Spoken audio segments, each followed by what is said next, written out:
નમસ્કાર મિત્રો, આપણે જે 5 પ્રશ્નોની ચર્ચા કરતા હતા તાર્કિક કારકોવાળા, એમાં આપણે સમુચ્ચયના પ્રશ્નોની ચર્ચા કરી રહ્યા છીએ. તો આપણે તે દિવસે ચર્ચા થઈ ગઈ કે સમુચ્ચયનું લક્ષણ આપી તેનું તાર્કિક સ્વરૂપનું વિશ્લેષણ કરો. કોઈ પણ 5 માંથી કોઈ પણ એક પૂછી શકાય. દાખલા તરીકે અહીંયા શરતી લખ્યું હોય, શરતીનું લક્ષણ આપી તેની તાર્કિક સ્વરૂપનું વિશ્લેષણ કરો, આવું પણ પૂછી શકાય. પ્રસ્તાવના વિશે આપણે ચર્ચા કરી ગયા છીએ. પ્રસ્તાવના આપણે બધાએ તૈયાર કરી લીધી હશે. ત્યારબાદ આપણે સમુચ્ચયનું લક્ષણ એની પણ ચર્ચા કરી ગયા છીએ. સમુચ્ચયની જગ્યાએ જો વિકલ્પનનો પ્રશ્ન હોય તો અહીં આપણે લખશું વિકલ્પનનું લક્ષણ, અને બીજો ફેરફાર થશે અહીંયા, અને એની જગ્યાએ વિકલ્પનનો પ્રશ્ન હોય તો કાં તો અથવા થઈ જશે, અને એક અહીંયા સમુચ્ચયની જગ્યાએ શું લખવું પડે? વિકલ્પન. બરોબર, બે ઉદાહરણ આપવાના છે. એ બધી ચર્ચા આપણે આગળના લેક્ચરની અંદર કરી છે. હવે મિત્રો આપણે અહીંયા જે ચર્ચા કરવાની છે તે સમુચ્ચયનું સત્યતા મૂલ્ય. સમુચ્ચયનું સત્યતા મૂલ્ય. મિત્રો ખાસ ધ્યાન રાખજો, આપણે સત્યતા મૂલ્ય તૈયાર, દરેક પ્રશ્નોનું સત્યતા મૂલ્ય અલગ અલગ રીતે તૈયાર કરવું પડે.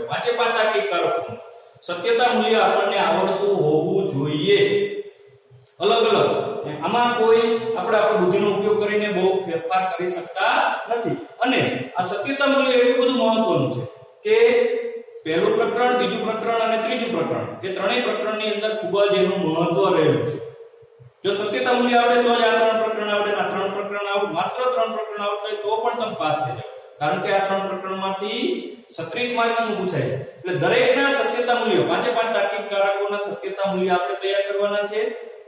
અને એની સાથે જો આ સત્યતા મૂલ્ય આવડશે તો જ આપણને સત્યતા કોષ્ટક આવડશે, અને આ સત્યતા કોષ્ટક આવડશે તો એના આધારે જ આપણને દરેક જે કોઈ પ્રકારના કોષ્ટકો પૂછાય છે તે આવડશે, નહીતર આવડશે નહીં. એટલે મિત્રો આપણે ખાસ ધ્યાન રાખશું, આપણને સત્યતા મૂલ્ય આવડતું જ હોવું જોઈએ.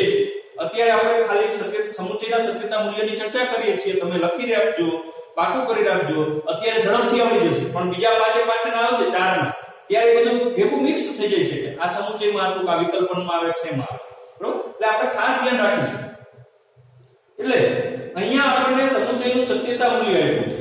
શું સમુચ્ચયનું સત્યતા મૂલ્ય છે? તો જો બંને ઘટકરૂપ વિધાનો, જો બંને ઘટકરૂપ વિધાન સત્ય હોય તો અને તો જ સમુચ્ચય સત્ય બને છે, નહીં તો અસત્ય બને. જો બંને ઘટકરૂપ વિધાન સત્ય હોય તો અને તો જ સમુચ્ચય સત્ય બને છે, નહીતર અસત્ય બને છે. આ સમુચ્ચયનું સત્યતા મૂલ્ય છે મિત્રો. ઘટકરૂપ વિધાન એટલે શું? જો આ આખું સંયુક્ત વિધાન છે, તો આમાં ઘટકરૂપ વિધાન કોને કહેશો તમે? તો ગુજરાત રાજ્ય છે ઘટકરૂપ વિધાન, અને ભારત દેશ છે આ બીજું ઘટકરૂપ વિધાન છે. આ બે ભેગા મળી અને સંયુક્ત વિધાનની રચના થાય છે. તો અહીંયા જુઓ મિત્રો, જો બંને ઘટકરૂપ વિધાન સત્ય હોય તો અને તો જ સમુચ્ચય કેવું બને છે? સત્ય બને છે. સમુચ્ચયમાં બંને ઘટકરૂપ વિધાન કેવા હોવા જોઈએ? સત્ય હોવા જોઈએ. તમે મિત્રો ધોરણ 11 માં ભણીને આવ્યા છો, વિધાન કાં તો સત્ય હોય અથવા અસત્ય હોય છે. એટલે એની અંદર સમુચ્ચયની અંદર જો બંને ઘટકરૂપ વિધાનો સાચા હોય તો જ સમુચ્ચયમાં સાચું બને છે, નહીતર કેવું બને છે? અસત્ય બને છે. ફરીથી સમુચ્ચયનું સત્યતા મૂલ્ય પાકું કરી નાખવાનું છે. જો ન આવડે તો ગોખી નાખવાનું છે. જો બંને ઘટકરૂપ વિધાન સાચા હોય, કેવા હોય? સાચા. સત્ય એટલે સાચું. જો બંને ઘટકરૂપ વિધાન આ અને આ બે સાદા વિધાન છે, ઘટકરૂપ વિધાન કહેવાય. આમાં પણ તત્વજ્ઞાન સહેલો વિષય છે અને ગણિત અઘરો વિષય છે, બંને ઘટકરૂપ વિધાન છે. એ બંને સાચા હોય તો જ સમુચ્ચય સત્ય બને, નહીતર કેવું બને છે? અસત્ય બને છે. બરોબર, આપણે આગળ ફરીથી પણ ચર્ચા કરીશું. જ્યારે આ પ્રશ્ન આપણને આવડી જશે ત્યારે 5 તાર્કિક કારકોની ચર્ચા સાથે કરીશું. મિત્રો એની સાથે સાથે આપણે સમુચ્ચયનું સત્યતા કોષ્ટક જોવું છે. બરાબર, સત્યતા કોષ્ટક આપણને આવડતું હોવું જોઈએ, અને સત્યતા મૂલ્યના આધારે આવડી જશે. આપણે જોઈએ. બરાબર, હવે જો મિત્રો સત્યતા કોષ્ટકમાં ઘટકરૂપ વિધાન, તો આ બે ઘટકરૂપ વિધાન છે, P અને Q. આપણને ખબર છે. જો મિત્રો અહીંયા ખાસ ધ્યાન રાખીશું, અહીંયા પહેલે ABCD ના અક્ષર વાપરી શકાય અહીંથી ABCD ના અક્ષર વપરાય છે. કેમ? તો કે આના સ્થાને તમે કોઈ પણ વિધાન મૂકી શકો છો. વિધાન પરિવર્તી. બરોબર? આના સ્થાને તમે કોઈ પણ વિધાન મૂકી શકો છો. હવે આ બંને ઘટકરૂપ વિધાન છે. કેવા વિધાન છે? ઘટકરૂપ વિધાન છે. અને આ કેવું વિધાન છે? સંયુક્ત વિધાન. ઘટકરૂપ વિધાનનું સત્યતા મૂલ્ય આપણને આપેલું હોય અને એના આધારે આપણે કોઈ પણ તાર્કિક કારકનું સત્યતા મૂલ્ય ગોતવાનું હોય છે. તો અહીંયા આપણે સમુચ્ચયના પ્રશ્નની ચર્ચા કરીએ છીએ તો તે સમુચ્ચયનું સત્યતા મૂલ્ય અહીંયા આપણે ગોતવાનું હોય છે. મિત્રો તમારે એક કોષ્ટક બનાવવાનું છે. એક કોષ્ટકની અંદર પહેલા અહીંયા ઘટકરૂપ વિધાન લખવાનું છે. અહીંયા શું લખવાનું છે? સંયુક્ત વિધાન. બરોબર? હવે આ જે ઊભા છે ને, આ ઊભા એને સ્તંભ કહેવાય. શું કહેવાય છે? સ્તંભ. આ બધા સ્તંભ છે. અને આને જે આડું છે અહીંથી એને હરોળ કહેવાય છે. શું કહેવાય છે? હરોળ કહેવાય. મિત્રો 11 માં આપણે શીખીને આવ્યા છીએ, છતાં પણ ચર્ચા કરી લઈએ કે જેટલા સાદા વિધાન હોય એટલા આધ્ય સ્તંભ અને જેટલા કારક હોય એટલા ગૌણ સ્તંભ બને. આમાં સાદા વિધાન કેટલા છે? 2, P અને Q. અને તાર્કિક કારક કેટલા છે? 1. તો એ ગૌણ સ્તંભ. એ આપણે આગળ ચર્ચા કરવાની છે, પણ અત્યારે જોઈ લઈએ. બરોબર? આવું આપ્યું હોય ત્યારે આપણે આ કોષ્ટક બનાવવાનું છે. ઘટકરૂપ વિધાનો લખવાનું અહીંયા. બરોબર? અહીંયા અને અહીંયા લખવાનું છે સંયુક્ત વિધાન. ઘટકરૂપ વિધાન 1 અને 2 3 નંબર આપી દેવાના. ત્યારબાદ અહીંયા 4 હરોળ આવશે. આ હરોળ કહેવાય ઊભી જે છે ઈ. બરોબર? તો કોઈ પણ હરોળ શેના આધારે નક્કી થાય? તો તમે ભણીને આવ્યા છો 2n નો નિયમ છે. શેનો નિયમ છે? 2n નો. 2n નો નિયમ છે. બરોબર? 2n એટલે જેટલા સાદા વિધાન હોય એને 2 વડે ગુણવાનું. n એટલે સાદા વિધાન. 2 ગુણ્યા 2. 2 દુ 4. બરોબર? સાદા વિધાન કેટલા છે અહીંયા? P અને Q. P અને Q. 2 સાદા વિધાન હોય તો 4 હરોળ બને છે. એટલે મિત્રો અહીંયા 4 હરોળ આપી છે. 1 2 3 ને 4. જો આ ભૂલી જવાનું તમારે. પહેલા ઘટકરૂપ વિધાન અને સંયુક્ત વિધાન લખી દેવાનું, ત્યારબાદ નંબર આપી દેવાના, ત્યારબાદ P Q. P સમુચ્ચય Q લખી દેવાનું છે. બરોબર? પછી 4 હરોળ આપવાની. 1 2 3 ને 4. જેટલા સાદા વિધાન હોય એ આ નિયમ પ્રમાણે હરોળ બને છે. 2 સાદા વિધાન હોય તો 4, એક જ સાદું વિધાન હોય તો 2. એક સાદું વિધાન હોય તો 2. 2n નો નિયમ. બરોબર? આમાં 2 સાદા વિધાન છે તો 2 નો વર્ગ. 2 ગુણ્યા 2 બરાબર 4. એક જ હોય તો એક સાદું વિધાન હોય. આપણે આ યાદ રાખી લેવાનું. હરોળો કેટલી હોય? આવો પ્રશ્ન પૂછાય છે વિકલ્પ વાળો 1 માર્ક ની અંદર કે 2 સાદા વિધાન હોય તો હરોળ કેટલી હોય? આવો પ્રશ્ન પૂછાય છે. આપણે યાદ રાખી લેવાનું. એક સાદું વિધાન હોય તો કેટલી હરોળ? 2. 2 સાદા વિધાન હોય તો હરોળ કેટલી? 4. ક્યારેક આપણે જટિલ સંયુક્ત વિધાન વિશે ભણવાનું છે આગળ જતા. 3 સાદા વિધાન હોય તો 6 નહીં પણ કેટલી? 8. આમ ડબલ કરતી જવાનું. 1 હોય તો 2, 2 હોય તો 4, 3 હોય તો 8. આવી રીતે થશે. 2 ગુણ્યા 2 ગુણ્યા 2 બરાબર 2 દુ 4, 4 દુ 8. 3 હરોળ સાદા વિધાન હોય તો 8 હરોળ. 4 હોય તો 16. કારણ કે આવું થશે 2 ગુણ્યા 2 ગુણ્યા 2 ગુણ્યા 2 બરાબર 16. બરાબર? એટલે મિત્રો આપણે આ ધ્યાન રાખીશું. હવે અહીંયા આપણે 2 સાદા વિધાન છે, 4 હરોળ બનાવીશું. હવે આમાં df ની ગોઠવણી કેવી રીતે કરવી એ જોઈશું મિત્રો. આ ગોઠવણી આપણે કરેલી જ હોય છે. આપણે આપણા મગજની અંદર એમાં ફિટ જ કરી દેવાની છે. કેવી રીતે કરવી? હવે મિત્રો ઘણા બધા અહીંથી દેતા હોય. હું છેલ્લું સાદું વિધાન હોય ત્યાંથી t ની ગોઠવણી કરાવું છું. બરોબર? એટલે તમે જરા જોઈ લો કે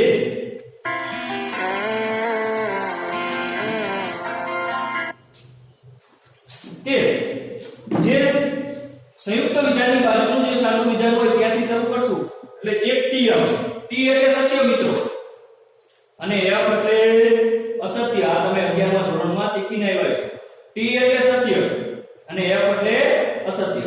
તો તમે જ્યારે સંયુક્ત વિધાનનું બાજુની જે હરોળ હોય ત્યાંથી સ્તંભ હોય ત્યાંથી શરૂ કરશો. એટલે t, પછી બીજામાં f, ત્રીજામાં t, ચોથામાં શું આવશે?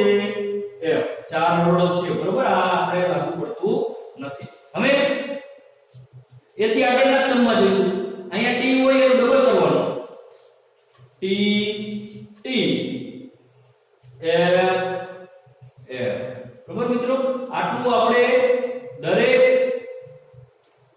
જ્યારે પાંચે પાંચ તાર્કિક કારકો છે એમાં એક તો એક મુખ્ય કારક છે એટલે એમાં એક જ સાદું વિધાન આવેલું છે તેની અંદર એટલે એમાં બે ધોરણો આવશે બાકીના ચારે ચાર ની અંદર કોષ્ટક આટલું તો આપણું બનેલું જ હોવું જોઈએ ફિક્સ છે આપણે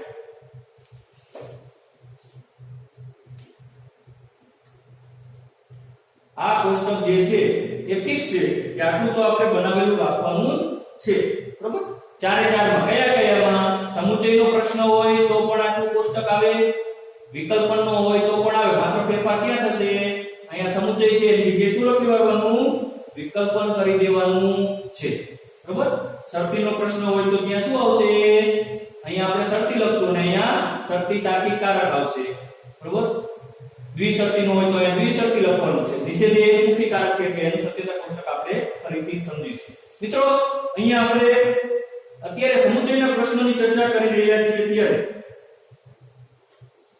અહીંયા સમુચય લખશું હવે આપણે જોવાનું જો તમને સત્યતા મૂલ્ય આવડતું હશે તો સત્યતા કોષ્ટક આવડશે નહીંતર આવડશે નહીં જો મિત્રો આ બધું લખવું જરૂરી છે જ્યારે તમે 90 માર્ક ઉપર જતા હોય ત્યારે આ બધું જોવાય છે અહીંયા ઘટકરૂપ વિધાન લખ્યું છે અહીંયા સંયુક્ત વિધાન લખ્યું છે નંબર આપ્યા છે બરોબર પછી અહીંયા જે વિધાનો લખવાના છે આ પ્રશ્નની અંદર તાર્કિક કારકોનું સત્યતા મૂલ્ય હોય ત્યારે અહીંયા કેવા હોવા જોઈએ બીજી એબીસીડી ના અક્ષરો છે આ બધું 90 માર્ક ઉપર જઈએ ત્યારે જોવાય છે આટલું બનાવ્યા પછી આપણે હવે સત્યતા મૂલ્ય ઉપયોગ કરી અને અહીંયા લખવાનું છે સંયુક્ત વિધાનની અંદર સત્યતા મૂલ્ય જો બંને ઘટકરૂપ વિધાન સત્ય હોય ઘટકરૂપ વિધાન એટલે આ p અને આ q ઉપર જોઈએ તો આપણે ગુજરાત રાજ્ય અને ભારત દેશ બરોબર p અને q આ બંને શું છે ઘટકરૂપ વિધાન છે હવે જો અહીંયા તમે સત્યતા મૂલ્ય જો બંને ઘટકરૂપ વિધાન સત્ય હોય તો અને તો જ સમુચય સત્ય બને છે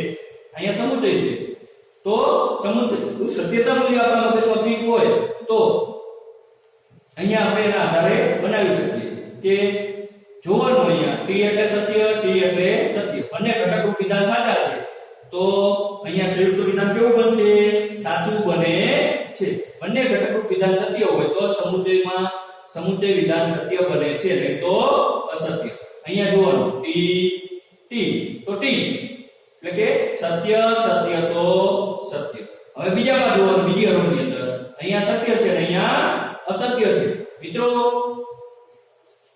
એ તમને ખ્યાલ જ છે કે સમુચયનું સત્યતા મૂલ્ય તો એવું છે બે સાચા હોય ઘટકરૂપ વિધાન આ બે તો જ અહીંયા સાચું બને નહીંતર અસત્ય બને એટલે શું થશે અસત્ય હવે ત્રીજી હરોળમાં અહીંયા અસત્ય છે અને અહીંયા સત્ય છે તો પણ અહીંયા કેવું બનશે અસત્ય કારણ કે સમુચયનું સત્યતા મૂલ્ય એવું છે બે સાચા તો જ સાચું સમુચય મિત્રો સમુચય કેવું સત્યતા મૂલ્ય છે તો કે કડક માસ્ટર જેવું કેવું છે કડક માસ્ટર જેવું યાદ રાખવાનું કે સમુચય એવું છે કે કડક માસ્ટર શું હોય બધું સાચું હોય તો સાચું પાડે બે માર્ક આપે બરોબર નહીતર એક પણ માર્ક આપે નહીં આવું કરતા હોય ઘણા માસ્ટર બરોબર એટલે કડક માસ્ટર જેવું છે બધું સાચું હોય તો જ એને સાચું લાગે નહીતર ખોટું લાગે છે ત્યારબાદ અહીંયા તો આપણે જોયું કે આ સાચું છે બીજું ખોટું છે તો ખોટું પહેલું ખોટું છે બીજું સાચું તો પણ ખોટું સમુચયની અંદર બે ખોટા છે તો પણ શું થશે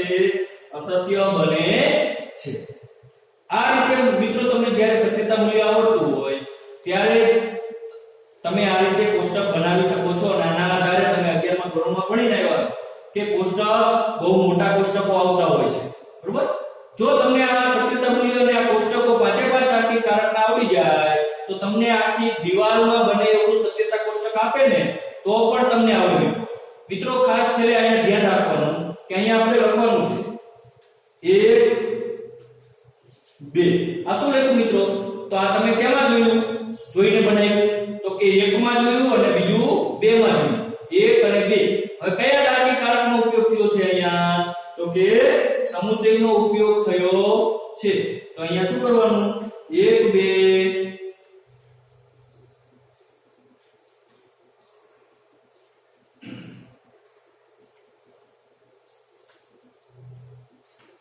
અહીંયા આપણે 1 2 સમુચય લખીશું. આ શેના આધારે લખજો મિત્રો? આ બધું તમારે માત્ર ને માત્ર તમારી બુદ્ધિનો ઉપયોગ કરવાનો છે. 1 માં જોયું, 2 માં જોયું, સ્તંભ નંબર 1 માં જોયું, 2 માં જોયું અને કયા કારણનો ઉપયોગ થયો છે? સમુચયનો. તો એ આ રીતે મૂકી દેવાનું. જ્યારે તમે 90 ઉપર જતા હોય ત્યારે મિત્રો આ ખાસ ધ્યાન રાખવાનું છે. મિત્રો આ પ્રશ્ન ખૂબ જ મહત્વનો હોય. તમે આ 5 પ્રશ્નોમાંથી જો એક પ્રશ્ન તૈયાર કરી લેશો તો 5 પ્રશ્ન આવડી જશે. પણ 5 પ્રશ્નમાં બીજું બધું તો મેં કહી દીધું છે તમને, બરોબર? કે પ્રસ્તાવનામાં તમારે કઈ ફેરફાર કરવાનો નથી. આ સમુચય છે એની જગ્યાએ વિકલ્પનો પ્રશ્ન હોય તો વિકલ્પન મૂકી દેવાનો. લક્ષણની અંદર કઈ ફેરફાર નથી કરવાનો. અને હોય અને એની જગ્યાએ શરતીનો પ્રશ્ન પૂછાણો હોય તો જોતો મૂકી દેવાનો. સમુચય લખ્યું છે અહીંયા આગળ શું મૂકી દેવાનું છે? શરતી મૂકી દેવાનું. ઉદાહરણ તો આપણને આવડતા જ હોય, બરોબર? જો રાવણમાં જશે તો સીતા સાથે જશે, બરોબર? ગુજરાત રાજ્ય છે, જો ગુજરાત રાજ્ય છે તો ભારત દેશ છે, આવું લખી શકો.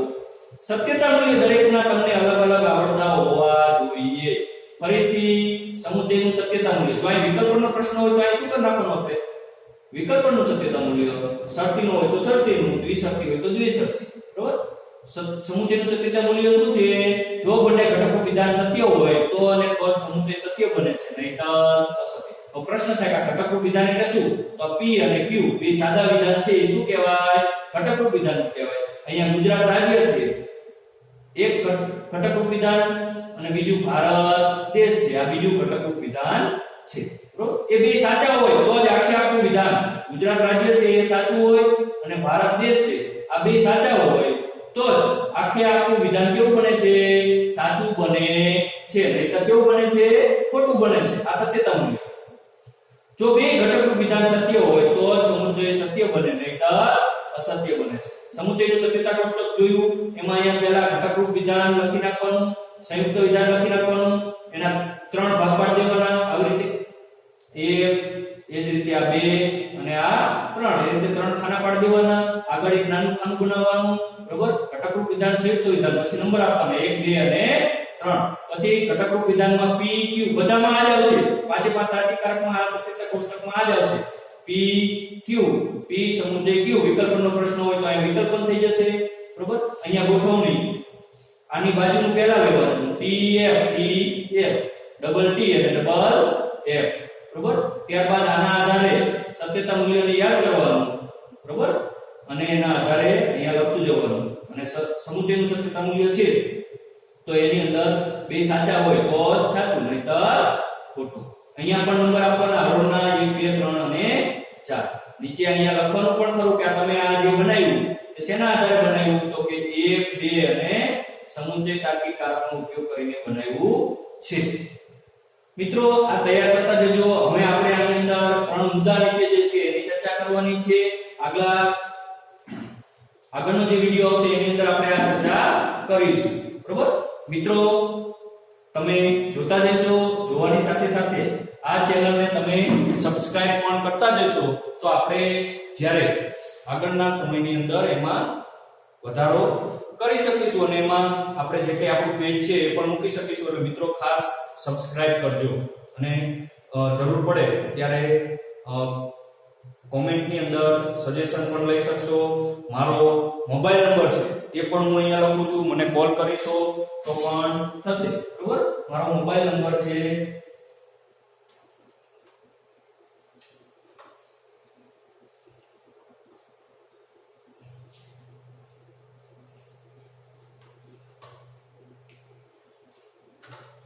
94 274 36807. આ નંબર ઉપર તમે કોલ કરીને પણ માહિતી મેળવી શકો છો અથવા મેસેજ દ્વારા પણ તમને કોઈ સમસ્યા લાગે તો જણાવજો. અસ્તુ.